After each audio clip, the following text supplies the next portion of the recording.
Hello दोस्तों, स्वागत है आपका हमारे इस YouTube channel GS with Saini में।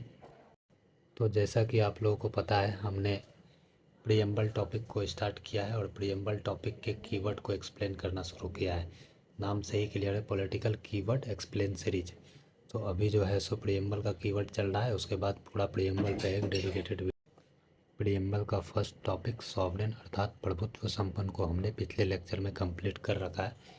आप चाहे तो हमारे इसी यूट्यूब चैनल पर जाके आज का हमारा कीवर्ड है सोशलिस्ट या सोशलिज्म, जो कि प्रस्तावना में लिखा हुआ है। ठीक है, ये समझते हैं कि क्या होता है सोशलिस्ट।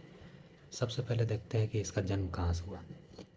आप लोगों को पता होगा कि यूरोप में राजतंत्रात्मक व्यवस्था थी, अर्थात राजा का राज चलता था पूरे देश पर।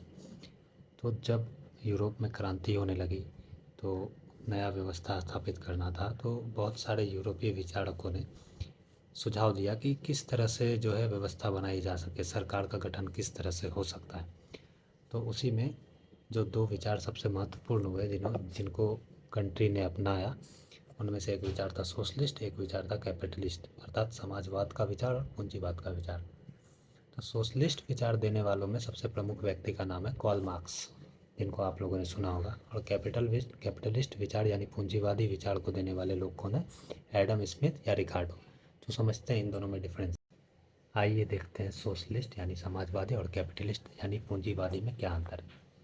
सोशलिस्ट विचार में सरकार जो है, देश की सरकार जो है वो सोसाइटी को एक यूनिट मानकर काम करती है। और पूंजीवादी सरकार में जो सरकार है वो एक सोसाइटी के अंदर जो व्यक्ति है उसको एक यूनिट मानकर काम करती है।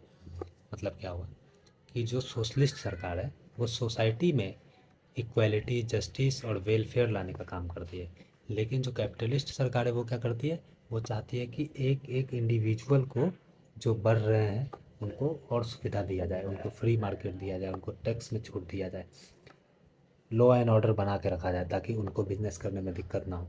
इसलिए यहाँ पर वेल्थ कॉन्सेप्ट चलता है। क्या मतलब हुआ कि जो लोग जितना कमा सकते हैं उसको उतना कमाने के लिए और प्रोत्साहित किया जाएगा। ठीक है। और यहाँ सोशलिस्ट में क्या होता है?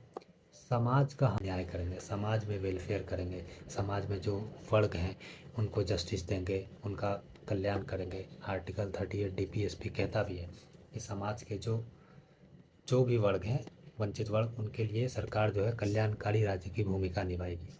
तो जो भी देश में रिसोर्स है उस रिसोर्स का इक्वल डिस्ट्रीब्यूशन करेगी। ठीक है।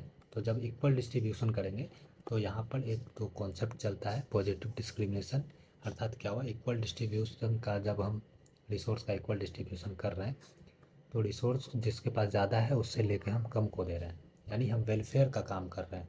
वेलफेयर का काम कर रहे हैं लेकिन हम डिस्क्रिमिनेशन भी कर रहे हैं। तो ये एक तरह से अच्छा डिस्क्रिमिनेशन है, क्योंकि वंचित वर्ग का उत्थान होगा, इसलिए इसको पॉजिटिव डिस्क्रिमिनेशन किया। ठीक है। अब ये सब चीज़ जो है यहाँ पर नहीं होता है कैपिटलिस्ट में। ठीक है।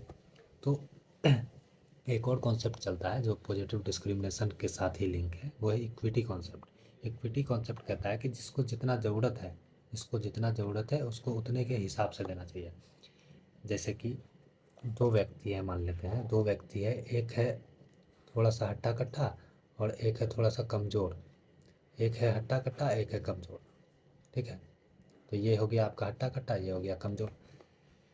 तो जो हट्टा कट्टा है उसको कम रिसोर्स चाहिए, उसको कम खाना पानी में भी उसका दिक्कत नहीं है, लेकिन जो कमज़ोर है वो उसको ज़्यादा चाहिए ताकि उसका जो है स्वास्थ्य बढ़िया रह सके। तो इक्विटी कॉन्सेप्ट यही कहता है जिसको जितना ज़रूरत है उस हिसाब से रिसोर्स का रन करना है, डिस्ट्रीब्यूशन करना है। ठीक है।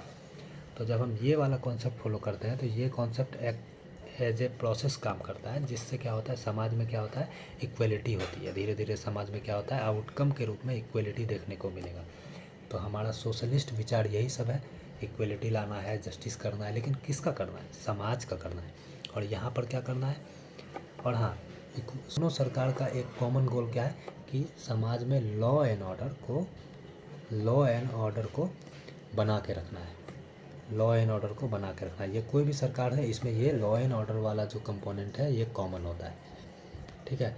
बाकी जो दोनों में डिफरेंस है वो मैंने आपको एक्सप्लेन कर दिया है। तो हमारा ये वीडियो इतना ही है। आपको अच्छा लगे तो इसको लाइक शेयर सब्सक्राइब ज़रूर करें।